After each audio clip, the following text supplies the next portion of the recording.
so bebia ne dia cheche honorable Ken ne nwumadi a eboa oman ene enema wafato no se obeye eda ba Ghana aman no ene afato ye nso a ye ntie na ne ye hya ase ene e kan say 9th September ena ye hya ase nti so what do we feed in ato Sumpa FM and asa Sumpa TV a wo the right place omo ambeka mo ne de dwumadie no eye menua Shaibu Lasisi ena Padmo Bafo Agyapong me am tidwam ne frame ohene Kofi Safo ene de me na metina dwom na program we mo ma fa nka the Strong Voice Network almo in crime Strong Voice Network na nipa ko nson bi eno ma kom ho aboma o ma fa dwumadie ho ka enti no sadia menua Shaibu wa hai ye nsemre ye be hya ase anu na Shaibu akwawa eden upi ha wie Sumpa FM yinkura na bone se odi kaka ye no eye Ken's hour ye de say ye ba abedi honorable Kennedy ohene Agyapong ho adanse papa no so ye mrese bedwani boa Ghana fo honorable Kennedy ohene Agyapong kwa ne obi a otimi free ne constituency na okọ any other constituency ekoye manfo ho emwa enti na ne de the next 1 hour dey anim no yenya hwe ba be ka papa no nyuma pa waye na montu owotu efa Ghana man chichire ana afesu no MPP as a political party boa party no eni nyuma waye ho adanse ne ba bedi enti ne de safo e wonse mebreka eche Ghana fo nti obi bia wo hwe Sumpa TV no on fa na ne yonko se obi se call a friend na tell a friend to tell a friend say Ken's hour ye damu e wo Sumpa TV na afesu Sumpa FM na monfa mo fidie ne to wana afesu the various honorable Kennedy ohene Agyapong platforms ni nyina no se wo so a just elect a friend say ye di papa no honkomo papa na wodi na chi die papa na da bia woton no ene ye ka papa no nsempa e wo Sumpa TV na afesu Sumpa FM basically ye bedi nkomo na afa papa no obeje mrese bedwani e de ma emanfo mo Asen Central ebra ne nche constituency na montu owotu na ebeche constituency ne so akodi Asen Central na mo a wotu ana afre ya ba oman nyina adwuma ne nyuma die bia waye titu e vate bia wo boa Ghana ni na won fa se bia wo belong to MPP na so ye this ni ana se wo ye CP no wo se da bia ne se wo ka se aye Ghana first no ene ho nsem ane ye ba beka ye beka ne nyuma ho nsem so a wabie enipa omo ye adwuma o papa most of the companies ho komo so e ya de ebedi nti safo se omo tie Sumpa FM omo hwe Sumpa TV no ene de omo ne ye ntena ne won se mebri a ye no mo ba beche me da se Shaibu said the na Shaibu kanu honorable Kennedy ye ka se ye kan niema wa ya ma oman no ne Ghana nyem kwani betimi aka because me kai in 1997 ye ne kroma sendompem nsuo kase bi toyema GHS school na ho no ebubu ye ono ansa de ne sika ene besi dan no esi that time na former president Rawlings na your mampani is osi dan we no me ho na me ko school your school no hu say helicopter bi ni nam school ho adatin anaba newspaper mu say former president Rawlings ni NDC for na esi school dan dia ma asendom ni mi wa na ye honorable Kennedy Agyapong eno ode ni butom sika esi ene ye ka se ye ka ene ma honorable aya adaje bebo ye ka se ye bie phone line so bia wo adanse obedi honorable Ken na de touch makoma I think in 2004 2005 and between 2002 2004 ne ma me ko recorda Asenfusu hospital ena okosra ne ma me hospital to okosra ne ma me no ena hu se enua akutuodu abi wo ha ema bebre nipa be 8 etias obi akita fresh baby ena obi sa se e ba ne se na ma we kita nkwara nkita omote ana nurses ka kire omo se oma be wo e hospital na muntimi omunya ska mbetu omo hospital bill to maka ho bia wo ho 1 month bia wo 2 weeks no say what to calculate ye no ohun number no otueska ema hospital authority 3.1 FM ye sa ma ni nyina ko fie o say yiska to ho a oba bia bosumi no mu no oba bia okwo Fusu hospital bia free before even former president for the can say free maternal care eba timetimi aka say even with free maternal care kra no honorable Kennedy sade no initiative ni by former president for eden air to us now abedwafo wa Ken wa ha na can say brasolo e wa ha enti no yebeto ahomanam amamu de obi a wonso kan wo honorable kan ho no obetimi akan amayate ohene said the udika kan no honorable ho adanse de ka se di a ene no nka 1 hour no ka de nke swa bibiri me ene bibiri ne mahunu na bibia kwa anya mo se ye ka so ye dodo nyina agya o se dodo ne ti ase because obi a wono no MPP akunyam no di e wo ye asen na NDC ni assembly man wo ho eba enya scholarship. This is 93.1 FM. Come back so ono bia wanya on dem fa no be but was no Ghana first sane da bia ne kasa na o kan da bia manage o se Ghana first e na o twen so a se Ghana pa wo penkrofo doma koma so prepare pa dia utimi nka enyini pa mienu a obeyi wona bo kan Japan se oyi na free mu ane ba kumpo because papa no abada ye ehumọ bro timani adoya o woni ti no amene se ugina ba bi na bo ni din a ene kwa che ntije ja yeah on about audio we okay a number from Namuntie. This is 93.1 FM. I see my more ha. Come some good for the wire. This is 93.1 FM. Boy, I see me back when you're 8 medical school. Where the BB and Kaho and they go for other year Kulubia when you're 8 Senya a Kufuadua and Gene Abofrey or wait a man of full scholarship. Hey! This is 93.1 FM. We have a person in Yaman and he said, Metro SAT books, Aman. The person called Harvard Medical School. Oh! Metro school fees, Naman. $84,000. But I'm going to pay $84,000. Come on, say more, Harvard Medical School. Honorable Nabotra, Manichewi, Mr. Ayabek, Manichewi.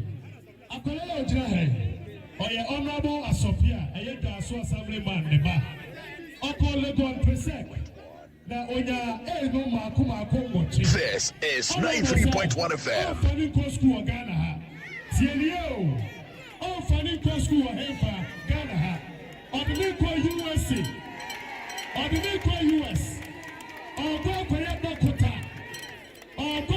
dokota University Papa we are saying Yafrano Harvard University and Odia Kolariko Sika Otia $84,000 $84,000 what the Baganas come on and put it to scandal every year Otia more than 4 billion 529,000 and 5.2 billion and our Fibia Otia ama akwalai he asemai ono boye yimo ono bo sopia ba ono boye yimo that is so continue. This is 93.1 FM. me bra pe na me trust no because na abusuan panyi do say na de abusuan sika kora gya na obehwe say de hwe nkola school ebi ni ho sa it's honorable ade na wa ye no sa kora we nko ampo no na wonim say nya kora we nko em say ani be wa rambe eno de bebre me si mani we de say fidi gadochi mani meti wo say em say ma mi be oba hon be 3 de no onye hu na bo na ma me no so ye say ekwan bia so be for so hu na bo na wotena ase twen ya ma wona bo be hu no ono so wadai o chechirim papa no amanfo wa bonti amanfo ka papa no obre no ho ase papa me hu ni bo obre no ho ase sa obi no se ma me ade no se me basketball so what ji papa o feel say ame oba no ko wi no se tu akora no for say aduna akoye no se be we hiani biba etu ko no yire hu no ko sua de na fa bebo bra be hwe o ma me se de be ran so obusuafo be de ebehu etimi no papa de ye ka se edi no adanse edi a ade na be kye we ya intro nti brasolo they also work and obetimi aka de aka yo mini asafo me da wasenso Honorable Kennedy Japan there. Me who ne me national service. Parliament 2010. Na no ho fama tema ne na dwempa Ghana ha ne de yakaze yeka ade besan na ade ba ko a menim fa Honorable Kennedy Japan ho ene ne prowess when it comes to job creation. Yemu bi de nyame adom ye wo nwuma nkedengati yamba se yafa mebunu a yatete wo mo me am into printing t-shirts na wo hwe amane hunu ehunu ade we kakra na ye no mpo no na hwe papa nwuma wa bie when it comes to process agro processing steel plants nyama wa ye na in fact ebono adwen ne ntiase so enti when we need somebody like that to e kan say front and I say obedi MPP amanyoko kese na bizu se obia ni ho other than Honorable Kennedy Japan enu nti enne mebunu ayo kumasememu ye de ya adwene se ye den ye bo na chidom ama na ni suade hunu abamu ne etoso bio it's high time you got somebody broni beka obia ye wa rehemu mo obema gidi aba mebunu mu ye hwa kwabrane sorry ya oseme konkramamu akobobra but it's becoming unbecoming enyen kran kra Ghana ha obitim tu kwan efri Ghana so ko Togo ko Benin ko Sierra Leone ko akobobra ko Iraq greener pastures 3 days today my office will be ba say wanya no Saudi Arabia now because of COVID-19 edman some na basanti obai wasanya offer osako Saudi Arabia ntino oba be hu honorable say honorable bit me to ticket amana na no oba ya honorable ni office no me no be hu me sent me mo na honorable to ticket man office obetimi abie nwuma ewo my Ghana mu ema Ghana for emabunu dodo na nya adwuma de aye ye kan service bi obi a otukwan bi anyete bi a na ho na atoro na otukwan na emum okopa adwuma de na aye me do Ghana say nipa owo workers omo doso aye Honorable Kennedy ohina Japan ye kasa emfa ni political career but ye kasa ade afa Honorable Kennedy ohina Japan na ye kana sem oye hwan ye nim se oye mesebedwani e de ma de show Asin Central right ye wo nipa bebira o me member of parliament e de ma constituency a omo menka say omo donations omo contribution are limited to their constituency but Honorable Kennedy ohina Japan ko na otimi free no constituency na kwada constituency e koyo omo de adoye ma me pese me bo region me pese me bo MPP edi ba me ka say me na MPP di nko say ye na ye nya ministers no say parliament e break here Honorable Kennedy ohina Japan catch they say ye nko no office they will do sewing machine 30 or the maye e be a hair dryers or see the koye constituency near the akwakoye so the akwako GD ho enti say wo ye NDC ni o wo ye MPP ni o da bia ne nsem wo kan say Ghana first enti ni passei ana if say Ghana for ni Ghana ni bia no na Ghana for dey because so abom paye ne Yankopon entre na hyem no nkoso amie nwuma me no ka say nim say ye beba ho but ye kan nipa watima bie nwuma a day nipa watimi krase ye ko adwuma nipa about 1,500 200 300 a bosom so otimi tuom kan tuom ka yi a ye Honorable Kennedy ohina Japan ye kan nipa nso a ye ka otimi tuas tax e de ma oman no etimi de bon ho bra so a ye ntimi nkata na yi edin Honorable Kennedy ohina Japan ne de enfimu enti na wie ye basically ye nkoma ye die no ye kasa de afa papa na ye fa no Honorable Kennedy Japan no e bia watene nka watene din o ni pa ben what say ye mrehye bedwani e de ma de show mo Asin Central ne contribution ne donations is it limited to the people of Asin Central? The answer is no. Na say me safo ko Tamale ye kodu wo no ye bo papa ne di na manfo mo Tamale nyina no mo ye very enthused ni nyina ne say almost there was a time not Tamale teaching hospital so we do light ya operation whatever activities we so mo ye bia no e was almost suspended because of say omuni generator papa ne te ya no say come on me free Tamale me Satam na NDC na power Satam na John the man mama na ye president me free Tamale me constituency ne it doesn't This lie is 93.1 FM. but Ghana for Ghana first and donate generator at the Tamale teaching hospital a bar said the chief or honson buff tour at the aboa and musuana papa no echo contribute So these are the reason tia ene wie wa say the ye di papa no ho dance. Ye kai last year enu ama bi mu koka Lebanon. Yes. Omo Rubian free Asen Central. There be. No be free Asen Dump mine kuruma na say Asen Central ho. E Ghana for man koka ho. And so of fato no so 8 years kama e the flight e ko form from Lebanon e don ba Ghana. Ye hwe cardiothoracic center OC or 37. Ono say obi di na he we ase. Yes. And so yes. And so Ghana o man ho donti oye e dey ma o man no. Nti nema bebre ti shabu e di kwa to nchen ya. Ye iso o midi na he wo nchen ya. Ono okay dey obi anim so o isikani o isika. And so onye issue bi obetuma fly akohu special doctor e wa bruche. Nti nanka o dwene Ghana for de. Ka we se ka o man adwuma. Ba papa ne say me sika me japade amenya no. Eye o man Ghana asa so na me pay enti e wo se me che na ebi so Ghana for nyina so. Papa na ofri Asen Central right. Ho na the constituency so. Enka most of the nyuma ko be bie no. Ba ne okwa tebu a ebi gu ho. Okwa tema ebi gu ho. And a bigger project crampa e baso asante mantemo ase no menuano. Enti no ye ka honorable Kennedy o hina Japan o ye nipa meet market bia o nipa bia na yemu ye. O dwene Ghana for se unya penini a wose medie Ghana first.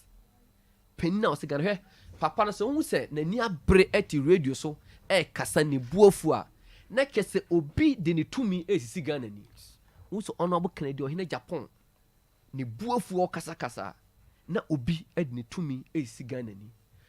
Emfa so ye NDC ni so ye CPP ni we PNDC ni we ye Ghana ni nko ade se MPP ni ye ade na se nya won ka se ne political party what they be an asemo kan se Ghana first ti sa papa we ne ye osompa fm ha de ye di ne ho dance e di a che e bia na wate papa ne kan we bi kan na oba kan de Japan die wonim fa no there are a lot and some maybe ho ya boa no e de wonim break up every Friday bia no say if you bia you 2 to 3 ya ho ya ba be di papa no ho dance e di a che e bia wo so wate asemi e bia wo hia nkirekyiremu wo fry ye betimi ama proper ye obi do na papa na menim no what say no e bi kwa na ntesa e ba nipa no kwampa na okata ono bokan de Japan e bi kwa na enyo no a do te papa no public figure obi timi otama bi ana me na nda no na me ne wo ha ana na me ne ye se bi kwampa na ntesa obi wo ha na o de pe ani wonyam keke te sa ne ma no nyina na pese e free na de koi sompa fm ana afensu no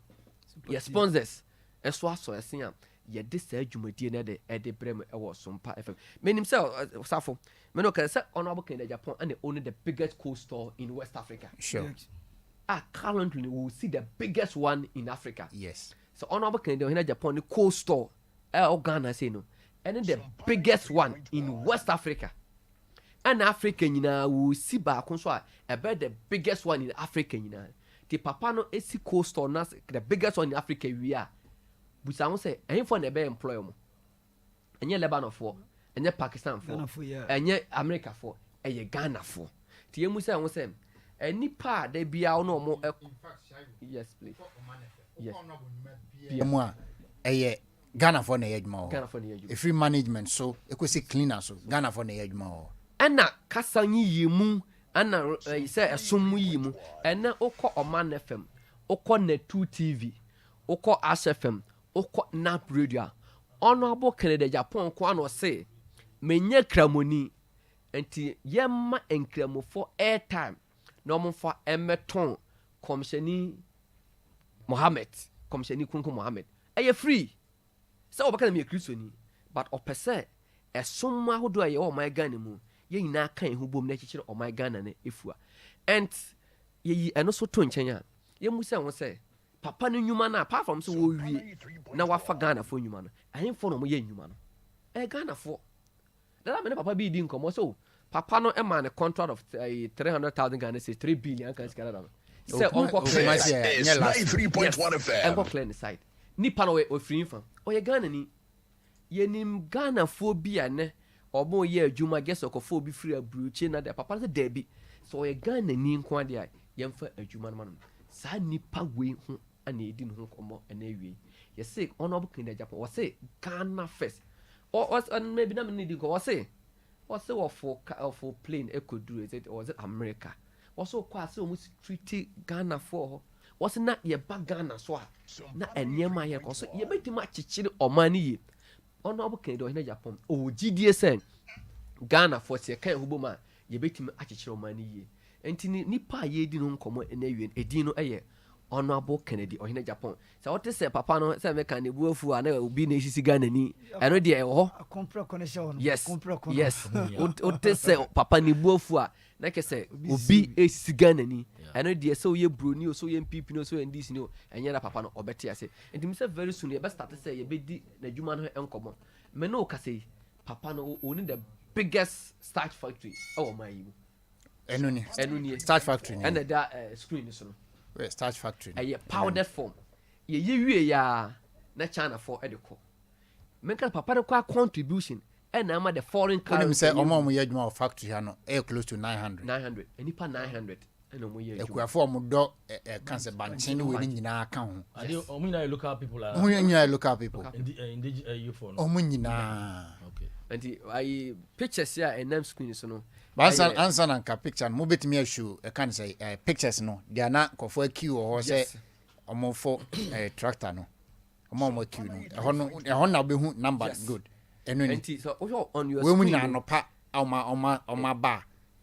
tractor na say car no can say truck no ba be for omo edo makodwo we nyina honorable workers omo atebu amantin ye from agro processing can say company limited amantin agro processing company limited hona se wo hwe na papa e so nipa doma esalai ena ki yenya enipa we but mo show video ne so my why tractor ne dia sample my Ghana mu a e ka wi se maburu no be ye tuko akon Lebanon kata ene zane ma ko dey because even we 20 steel plant no e be fa nipa 1000 every day nipa 1000 be shift bia first shift 500 second shift 500 a plant ni plant ni steel plant no I can't say we start factory no yes ni inside ni sa project we dey wasan ke timidi ayisi swami runabout oh nya ha nko yes swami runabout be si abonten ye the project ye any afato ye so strong voice network afato mo so aye say no we hia ma omo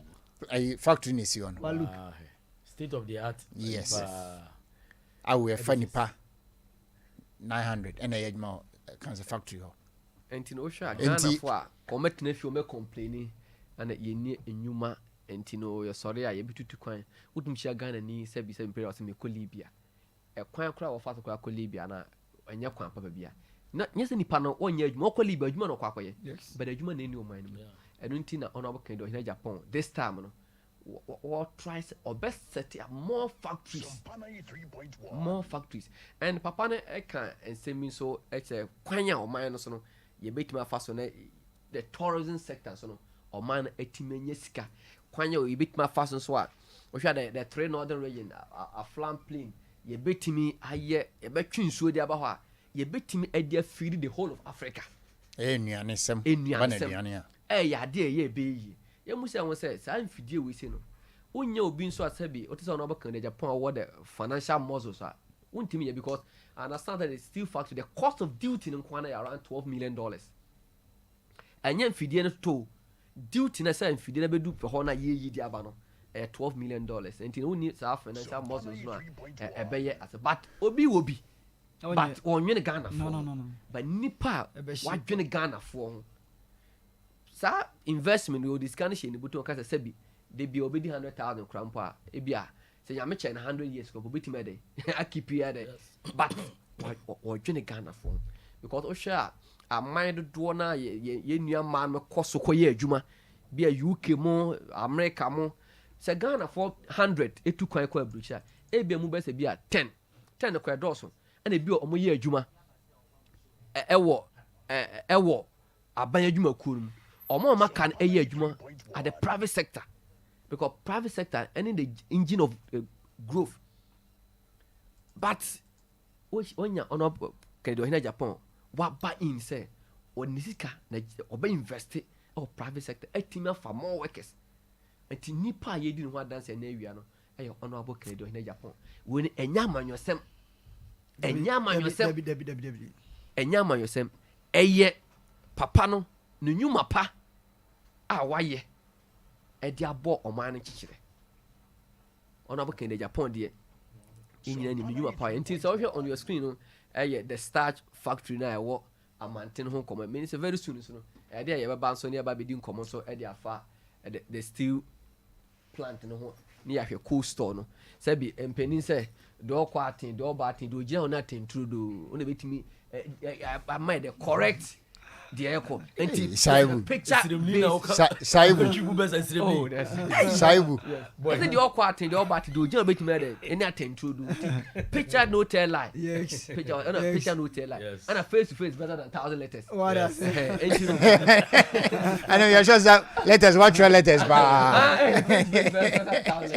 nti wohwɛ on your screen ya workers nti me feel say bi a ye nua no bɛkɔ na bi a yahwɛ the steel factory yes steel factory no yɛ kan wasɛm nie wohwɛ mfidie cement we kura yenwie yo and I'm 85% complete na mini ashabu papa no ka asɛm bi ɔn na saa asɛm na me de ɔse ɛma Ghana for yɛnhwɛ ye because saa enyuma we no so kyesɛ ɛyɛ na kuma mu ya sɛ ɔman no sɛbi yɛmpanifo ayɛ bi baaduru mu na ɔsɛ yɛma papa no no deɛ wɔni mu no papa bɛ asɛm na okay ya wede mo fa nkyɛm dabi wede mo fa nkyɛm me ka papa na akɔyɛ de papa bi wede min ntwa no yɛ bra pani ba kwa na sɛ boss ba kwa betina yɛ frɛ no Mr. Padmo ba for Japan Mr. Padmo akwa ba Eje sokovi. Once I'm ready ani. I'm ready. I can't COVID-19 ba no.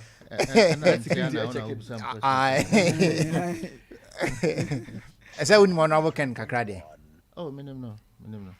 Ti kase kan bi o na wo ken wa den na obetimi. E don se so bo kase woni mfa ne ho. Oh, em se obo na bo ken di na bo mi din ade be nipa bebe tim ni program ani eye wo. Net 2 I friend the attitude.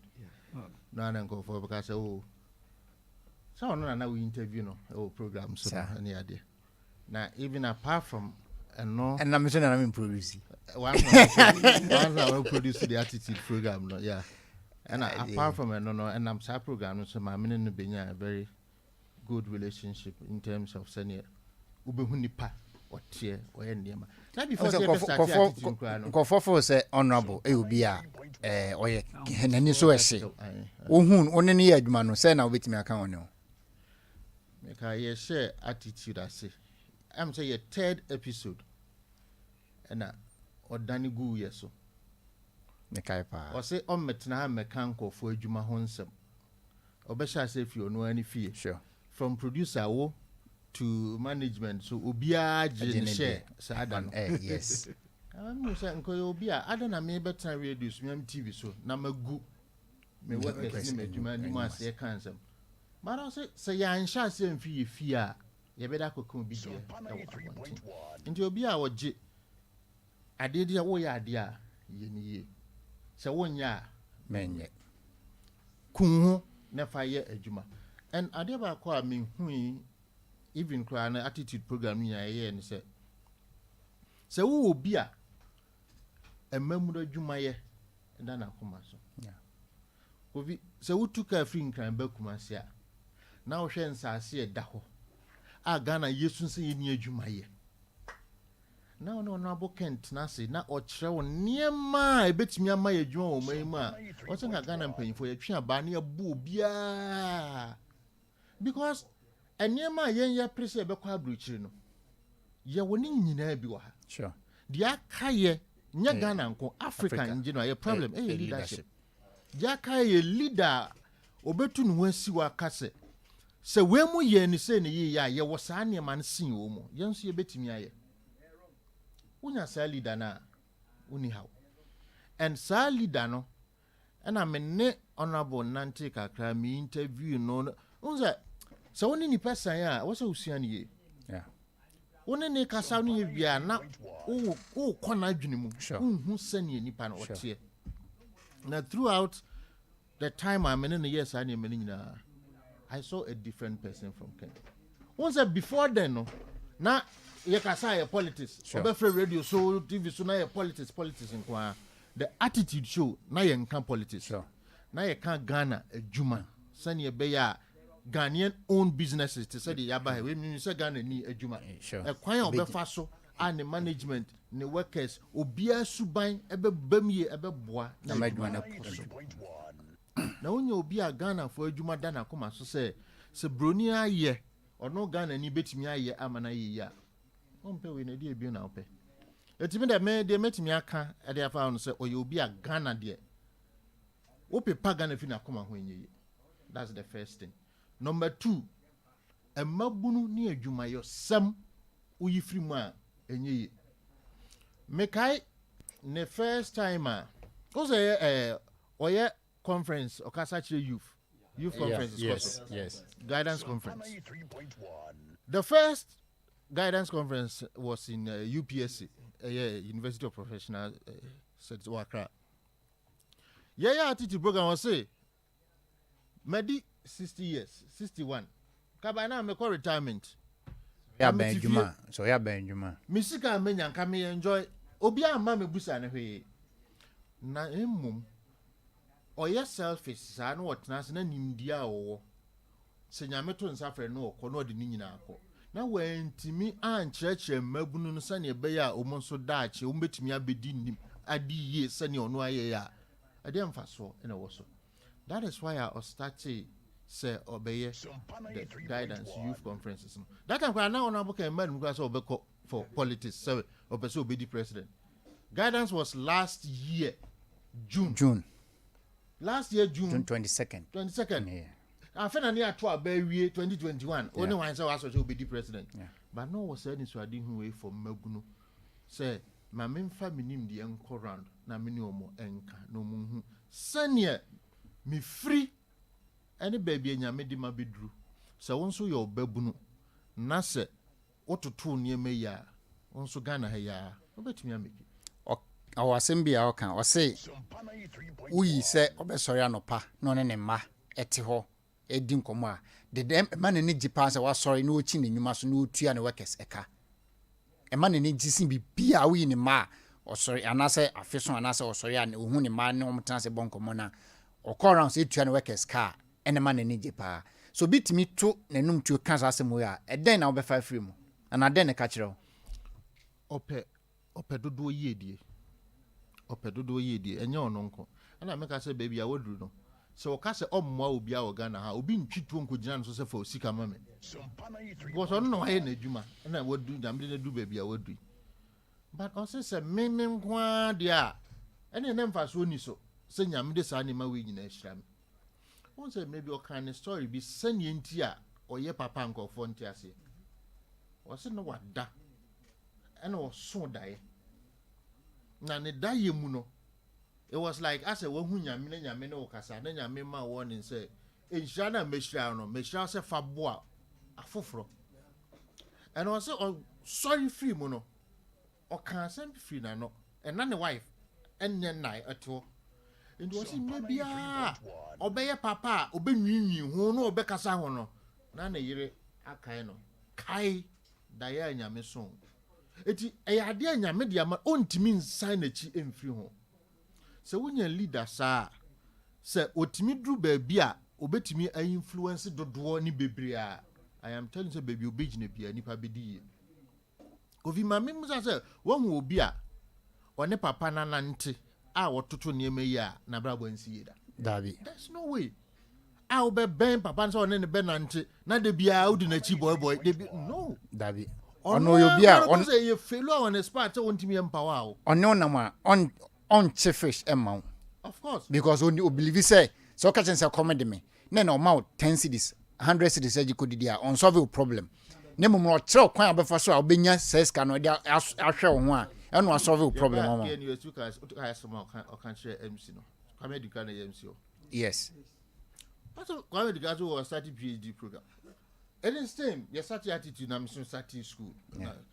But Marco school no so mo de mo school for baby sika wo no monye dey mompe onim me no tie se wo ka kire obi a o so person okoye professor na o to University of Science and Technology kira dey say ombra magazine maybe shop a o ka onye serious but I'm telling you the people in magazine have more money than one out classroom no. Sure. It is what can say baby sika wo no mo na mo go school no mompe sika obeye wo fin no wanya obetu fom obeton niema obeye sense wanya but mo so mo mpe mo de mo besua ngoma mo nsua but ye ne be sika no wo no ho ne be ko nti ye da ye so daye ye adwini sika ye da ye hwehwe sika ye da nyame nkyɛ be bi sika wo mo so de mo da books na mo dwene ho that is the mentality and this nipa no o kan say mi o say an MPP ni bi antie sa say we delegate o say mo call round mo catch delegate say mo nkonkoye campaign ni emra power no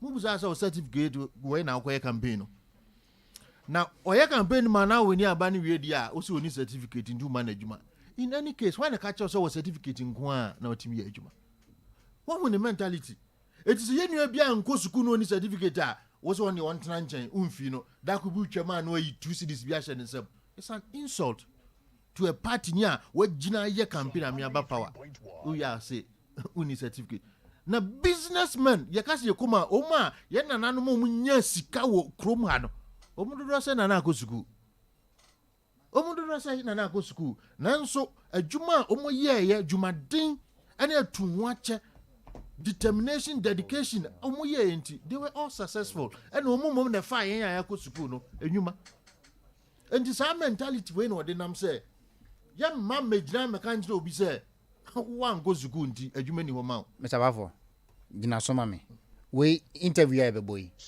audio mo radio for no na on beti. Oh yes, I interviewed in 2008. Yinti asemo kan.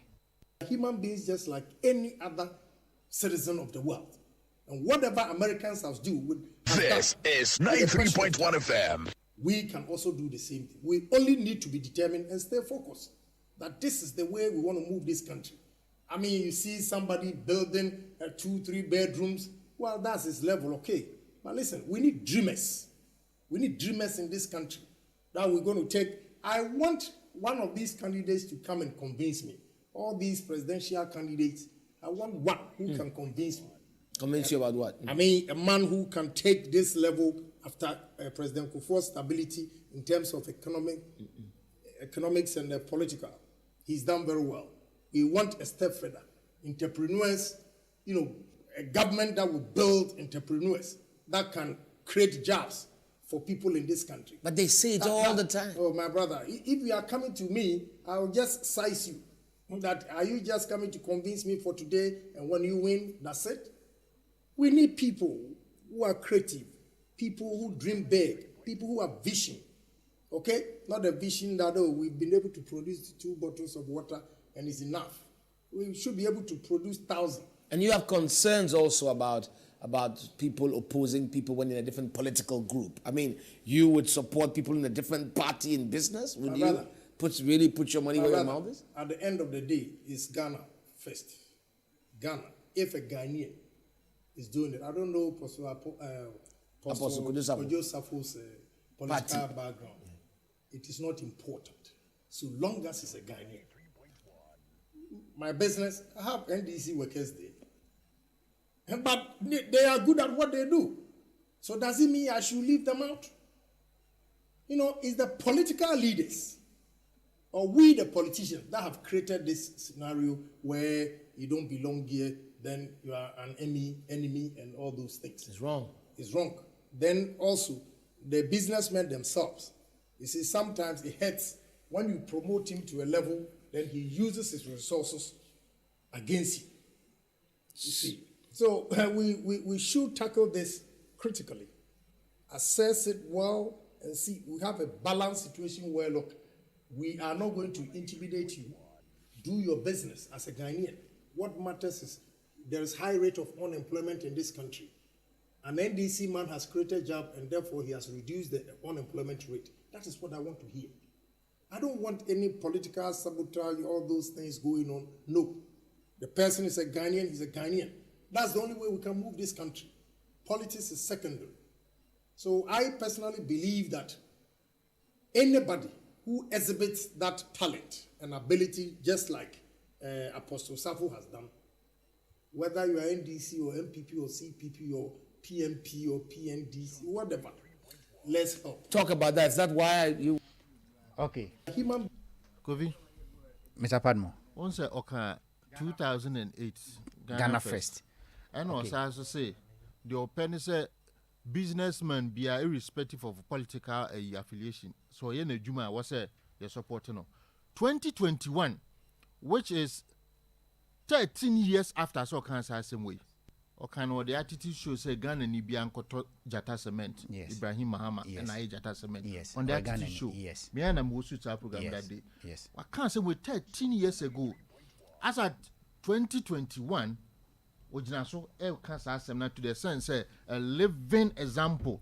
Say Ibrahim John Nia or NDC affiliation. Me MPP ni. But me tna hanne akache Ghana ni bia se o pesement ato o Ibrahim Okoto ni seme esan se wa fa Ghana fo adwuma na adwuma koso a Ghana ne bekoso. Mr. Panmo, maybe bought another audio biso on that tape. We are in 2020 City TV. Yentia some kind. Sometimes. Why? What's your definition of trouble? Because we know how politics is in this country. You know, I have had interviews with politicians who come on TV, even when they do not agree with their party stance. Once they are on TV, they have to toe the line of their party. And behind the scenes, they don't go by that. But you are different. They just don't have balls. You know what? To speak your mind, you should work hard and have deep pocket. If not, if you are not solid financially and you continue to criticize, they will sabotage you everywhere. Politics is like that. So for you to speak the truth, even against your own party, you should be financially sound. Read my lips. And again, you should not worship your money or your wealth. If you have money and you worship your wealth, what comes to mind is that, hey, if I criticize and they come after me, what will happen to my wealth? So I'm not going to say anything. I personally don't care about money. I don't value it. I work hard for it. It's good to have it, but I don't let it get into my head. So anything that is against Ghanaian, I'll put money aside and criticize. Ghana first. That's my principle. But before you can have that principle, Ghana first, you should get deep pocket, baby. If not, I'm afraid when you are talking, you look back. By the time you get there, there's a letter, you are going home. On say Ghana first no in 2008. In 2020, Obeka Ghana first. And it will be a Ghana Edana Kumaso. Yeah. And I'm say we are politicians. You politicians be Ghana ha. Oma demonstrate ya me hu say omo epe to me no. And some omo beka ne niyema omo ye ni nyina no. Just opposite with omo heading agenda bi no ma wo. Omo nya to me ni wi a afi omo nwene Ghana ho bio. Ukoka Ghana asema osi wontie. Ukoka Ghana ni say wose ye Ghana ya wose emfa me ho. Na akwesa afi self-centered omunkwa. Mete say honorable Ken so person contest for MPP flag bearership. Na so timi winning na obe contest for Ghana presidency. In fact, I am there because baby a Ghana edru no. Yenya asoja fo amomo di Ghana so. A professor fo di Ghana so. A lawyer fo di Ghana so. People from all background omo maye adwuma wa NGO mu ebia be di Ghana so. Yenya businessman bia. Yenya obi a what that business mindset say Kwame despite adwene woni tirim. Kennedy Agyapong adwene woni tirim. Poku transport adwene woni tirim. Yena nanom o mo set a business sanye exactly sa nimdie ni bi o mo tirima o mo beboa ma ya kyekere oman no ama oman no nwuma sam ni sika sam akoye yenya bi jentia yenya ne say ukoyi utipe ye beba abesei wadwuma but onno na say no waye obi a watimi ayi na nim say Ghana man kwan a or the business mindset ebeba abeboa ama eruli Ghana ye Okay, deɛ memmerɛ no adu no yɛde bɛma atiefoɔ nti mopɛ sɛ mofrɛ a 0551 931931 0551 931 931 ɛna 0548 931 931 0548 931 931 wobɛtumi afrɛ na wo ne adi nkɔmmɔ Shaibu meba wo so 2 audios na your boy in 2008 ni 2020 then catch answer na no gina so nemfa number hello yeah pastor me kasa ti kono your friend me vida GTO me pastor me person me pastor Kennedy ba e be boa o man just am telephone the obi am boy me be na be di so e hu de ko e gan ti me say businessman dey this one obi am boa am Enchima ne mo emkwata wo ho se ne adwuma na o ma so ntimi gidi se Kennedy ba e be boa pa da you bet me afre 0551 931 931 and na 0548 931 931 to fry no be din komo hello good afternoon but you didn't baby akasa free FM Kobe because free Bokrom. But you too Kobe. Mestre delegate no. To Kennedy on kwana bit mabua youth no. To mo hwe omundi sikachi. No mo hwe ne beboa o man no. For example, o an nkoyi. To mo hwe no mo ntroba no. Emfa mo yura Kennedy. No bit mabua. 0551 931 931. Hello. Hello. Good afternoon. Good afternoon. But you didn't baby akasa free. But your friend is Charles. I'm kasa free call us on your talk. Brother CTO. Menso me de ka kan say. Nti tani papa se o man obi a wo gene ne ma ho. Esi to am na intime mfa ne medi o man se on fa yan koye. Na de ana e ma wefo. Se de o man mu mpanifo e koso nyina so mabo o man aguso. O se yi o mun nyina so ne de papa be si ya na ne tume bo an. Na men kam. The da se bra kobi. 0551 931 931 and 0548 931 931. Hello. Hello.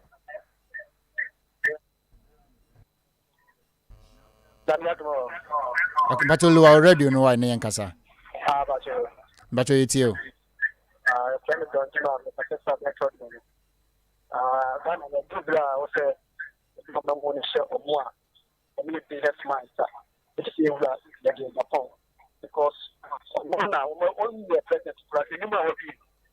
The people you mama not going to be here. It's any person or I and the human one individual to create mama for the shop of the consumption of the year. No, so more than the particular. So let me catch up with the delegates. So, yeah, tomorrow you will have to get a pump.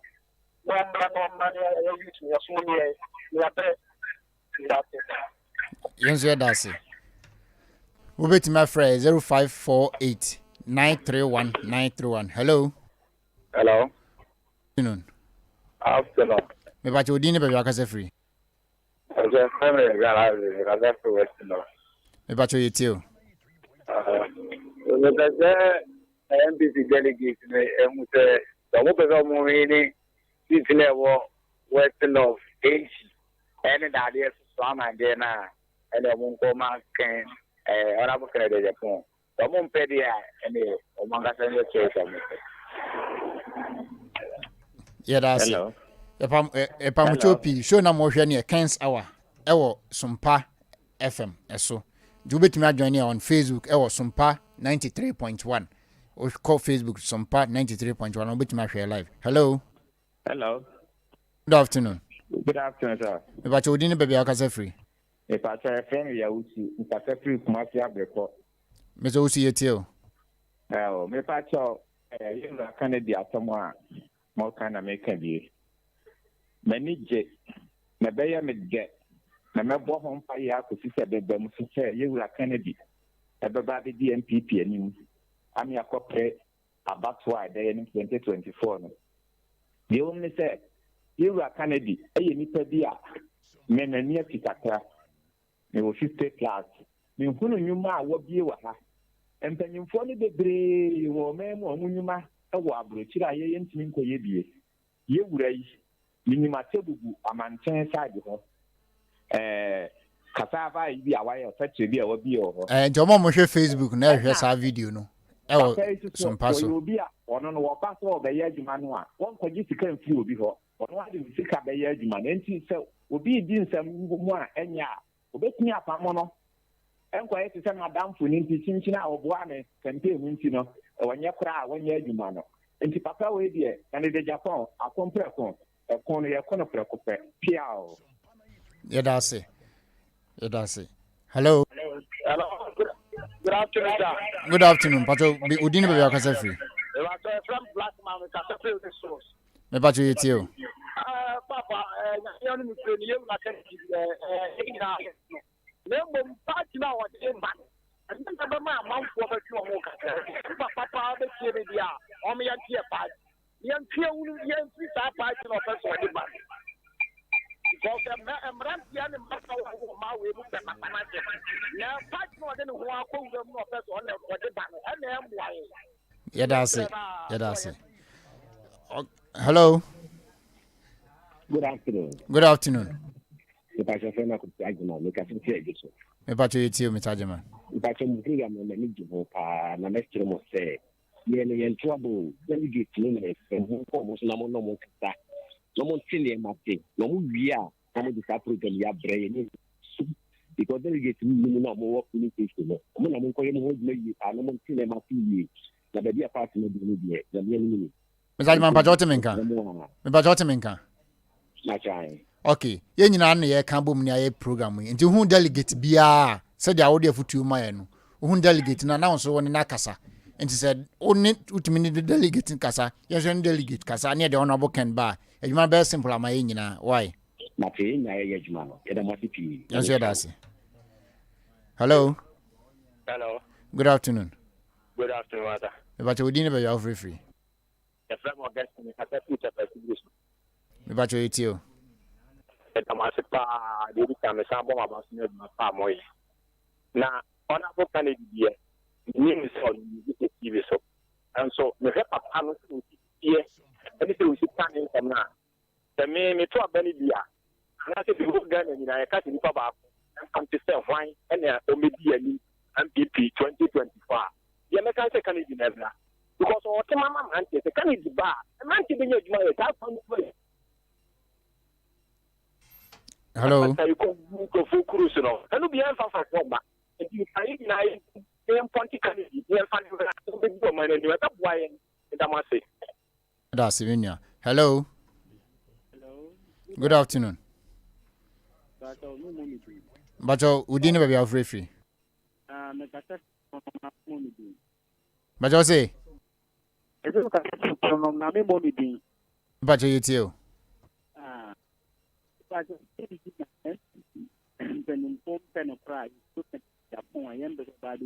Me pa jo jina ye mai wai jina ye mai. Hello. Ba jo Africa sa. Me ja den jina nti di bon pen ko e to pen di Agyapong be so be mana de go mo nti. O ai vice president to be sit data. E won ti en produce ta de. O ko ji ni si ni box set di ka. Box set da da ma to de customer le. Nti ye to ba ma wa o ma u be ti ya to o ma si di amaye. Ni bi mi say around then to emba can it happen it set my not a boy na lankas o you know my Yeah, that's it. Yeah, fire last caller. Hello, good afternoon. Good afternoon. Good afternoon. Good afternoon. But you didn't be free. But the friend What's also for say? Mr. Badu. Mr. Bedum, but you too. Memo Kay back here. Near the campaign at Yamano. I'm all about nothing, and so many of my they are bread.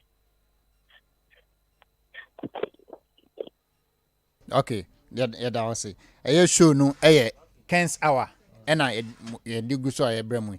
pamucho strong voice network a yɛde program yaba no wopɛ oni ye kasa anase wopɛ sɛ oni edi nkomo nsawso bia na betuma frɛ 0278 88 88 78 0278 88 88 68 0278 88 88 68 o frɛ ya ebetumi no wadi nkomo solo what's my bekan twato oh me de me ye bebu no ntino me hwɛ said the medical kan no the prowess when it comes to nyuma and as a job creation you mu bia nyuma nketenkete na opanyi wo kasa no kan bibi sɛ bosome so no obetua ka ɛna nigye yeah I'm just like him it started me printing press ketewa bi wo asafo na me di dwuma no and the normal sen employer bia bosome ne so a na nka wani abre your time no asonti ye ntentem mai enti me de meka ne sɛ Honorable Kennedy de saa mre yi a ɔno mpode ne bottom sika ebi enwuma ma timamfo ne mebunu no sɛ ɔman no sika na sɛ twitwi di ne ye de man na no ntumi nye begidi ye sɛ ɔno na ɔ sɛ timamfo ana sɛ delegates consider no when it comes to coming na the way they best wo no yeah okay me na enam sɛ tam na so ntine ye besrɛ sɛ de Ghana man nyina no esu frɛ papa no ye srɛ ye nuanom MPP4 sɛ maye nye ɔman na bro maye nkata ani emie ye ni wese nye ɔman na bro ye mbie kwan anim na de ne dodo ni su frɛ no Nyankopɔn enhye ne ho animonyam no timedi ɔman Ghana no so maye ɛda wase Shaibu yeah my last word before my last word number no is 0278888868 opperson edi nkoma na wafrɛ bia wa adwenkyerɛ bia opese ye na yenhwɛ papa ne consistently ne nsɛm a wɔka no na yenni papa na chi for now papa no ye hwan Honorable Kennedy ohina Agyapong for now the Mr. Padmo your time also safo babenka asebi ento akiri obi frɛ no wo ka about sɛ wo ye pɛ